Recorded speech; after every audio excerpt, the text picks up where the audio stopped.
Bonjour à tous et bienvenue sur la chaîne CF3D pour une nouvelle vidéo sur le projet RC. Aujourd'hui, on va modifier le moyeu central ainsi que le soufflet de frein pour accueillir correctement l'étrier de frein ainsi que les plaquettes et tout le mécanisme. La prochaine vidéo sera un suivi comme celle-ci sur l'étrier de frein où est-ce que je tente de designer le support d'étrier de frein. Puis je réalise que même si c'est une pièce qui a une simplicité fonctionnelle déconcertante et un montage-démontage facile, designer ce concept-là, fallait y penser. Comment retenir les pièces ensemble. Puis ça a été une aventure. Mais pour l'instant, on se concentre sur le moyeu central. Comme vous le savez, le moyeu central, je l'ai fait avec une modélisation un peu douteuse, comme vous pouvez le voir en ce moment, ce qui me cause quelques problèmes. Mais on va rattraper le coup malgré tout. Pourquoi? C'est que la pièce, ça se peut que je sois obligé de la remodéliser en entier, parce que j'ai fait des étapes un petit peu bancales, mais ça va se régler en temps et lieu. En attendant, on continue de travailler sur le moyeu central. On va l'allonger. Et pourquoi l'allonger?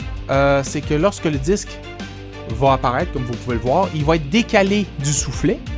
Le soufflet n'a pas nécessairement besoin d'être plus grand. Il faut juste qu'il y ait de la place pour que mon étrier de frein puisse se placer entre mon soufflet et le disque. Je parle de l'étrier de frein, la plaquette côté droit, selon l'image. Pour que lorsque le frein puisse saisir le disque, il puisse appliquer son freinage correctement. Une bonne pression égale un bon freinage. Puis lorsqu'il tente de libérer le disque, lorsque vous relâchez la pédale de frein, les pistons repoussent le frein, permettant ainsi de réduire la friction. Parce qu'on ne peut pas juste pousser le système, il faut qu'on puisse l'attirer vers l'extérieur.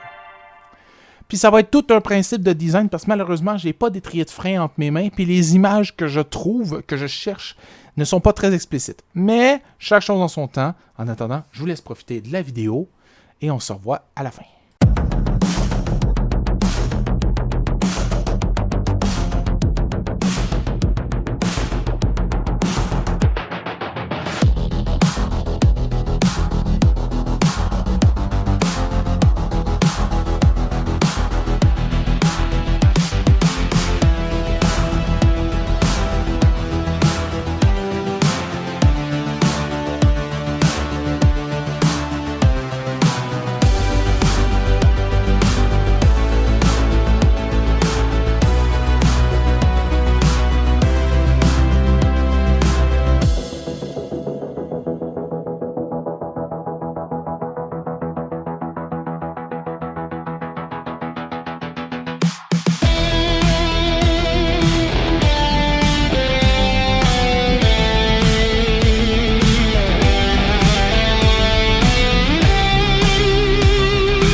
Comme vous pouvez le voir, il a fallu que j'ajoute des trous ou des supports pour le soufflet du disque pour permettre à l'étrier de se fixer après.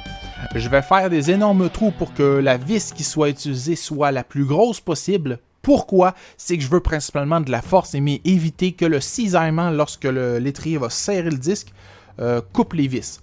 Donc, il va me falloir des vis immenses par rapport à la pièce, mais très courtes. Puis, au pire, j'utiliserai une disqueuse, puis je couperai mes vis quand je les commanderai. Il me faut de la force. J'espère que cette vidéo-là vous a plu. N'hésitez pas à laisser des commentaires, liker, écrivez, partagez. Abonnez-vous pour soutenir la chaîne, activez la cloche pour voir les suivis. N'hésitez pas à proposer des idées de solutions sur la fabrication du projet. En attendant, je continue un peu à l'aveugle, pas par choix, mais par principe que j'ai pas la science infuse de l'automobile. Et je vous dis à bientôt. On se revoit sur d'autres projets. Je vais continuer à faire des vidéos sur The Crew, Motorfest, Gran Turismo, Assetto Corsa. C'est les principaux jeux qui vous intéressent en ce moment, fait qu'on va continuer. Et je vous dis à la prochaine. C'était CF3D Nitrox 03 et je vous dis à plus.